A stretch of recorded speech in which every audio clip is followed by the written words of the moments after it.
ఏం చేస్తుంటారు? నేను ఇప్పుడైతే ఆటో డ్రైవర్ను. ట్రాలీ ఉంది నాకు. ట్రాలీ ఉంది, ఆటో ఉంది. ఆటో ఉంది. ఏ ఆటో? Passenger auto? లేదు ట్రాలీ. Trolley auto. ఏంది మరి కాంగ్రెస్ వచ్చి సంవత్సరం నిండుతుంది తెలంగాణలో, ఎట్లా అనిపిస్తుంది? గతంలో కేసీఆర్ పాలన బెటర్ అనిపిస్తుందా, రేవంత్ రెడ్డి పాలన బెటర్ అనిపిస్తుందా? కాంగ్రెస్ వచ్చిన కాంచాలి పేద ప్రజలకు చాలా ఉపయోగపడుతున్నాయి.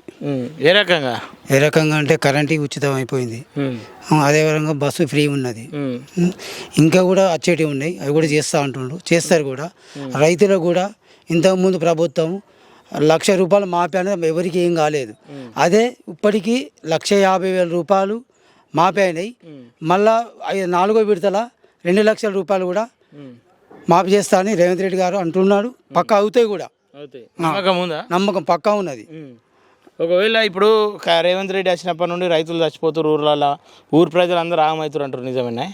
లేదు, అది కాలి అట్టిమ్మొచ్చట అది. ఎందుకంటే నేను కూడా ఊళ్ళో తిరుగుతా, రైతులలో పత్తిలు వేసుకపోతా.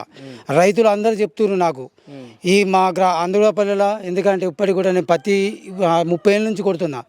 వాళ్ళు ఏమంటారు అంటే రేవంత్ రెడ్డి గారు వచ్చిన కాంచెల్లి మాకు పంటలు కూడా బాగా వండుతున్నాయి, మన వడ్లు కూడా చాలా వండినాయి.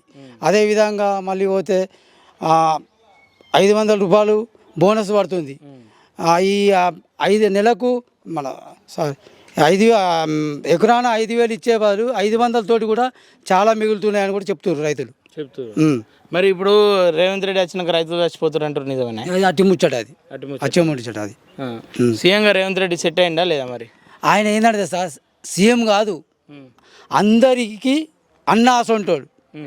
సీఎం అని బిల్లాపి తెలియడు, అందరినీ ప్రేమగా చూస్తుండు. అది కావాలి.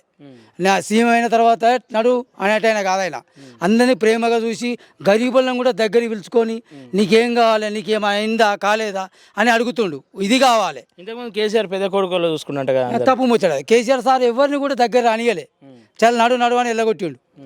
ఇదే విధంగా మా పెద్దపల్లిలో కూడా ఎమ్మెల్యే గారు కూడా ఆయన కూడా పోయి కూడా అన్నా అంటే కూడా తమ్మి ఏం కావాలి నీకు అని అంటుండు. కానీ చాలా నడు అనేటైనా కాదైనా ఈ సొంటలు కావాలి మాకు. రేవంత్ రెడ్డి బెటర్ ఉన్నాడు పక్కా. హామీలన్నీ నెరవేరుతాయని నమ్మకం అవుతుంది. 1 yearలో గిన్నె అయినాయి, ఇంకా 4 years ఉన్నది. 1 yearలో అన్నీ అయిపోలేవని తిట్టుకుంటారు కదా. తప్పు ముచ్చట. అనేటోళ్ళు అది టీఆర్ఎస్ ప్రభుత్వం సంబంధించిన వాళ్ళు తప్ప కానీ వేరే వాళ్ళు అనరు, అసలే అనరు. లేట్గా అయినా సరే ఇబ్బంది ఏం లేదు. ఇబ్బంది అంతే ఉంటుంది, గ్యారంటీ ఉన్నది. అయినాయి కదా ఇప్పటికి. మన ముంగట్నే ₹1,50,000 ఎవరు చేయాలి? ఇవాళ చేసిరా?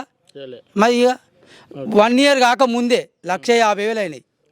2 లక్షలు కూడా అయినాయి, మీది ఉన్నోళ్ళే కాదు. అది అట్లున్నది అంటే. మొత్తం మీద బెటర్ ఉందంట. నంబర్ 1 కాంగ్రెస్ ప్రభుత్వం నంబర్ 1. ఓకే అన్న, రైట్. ఓకే.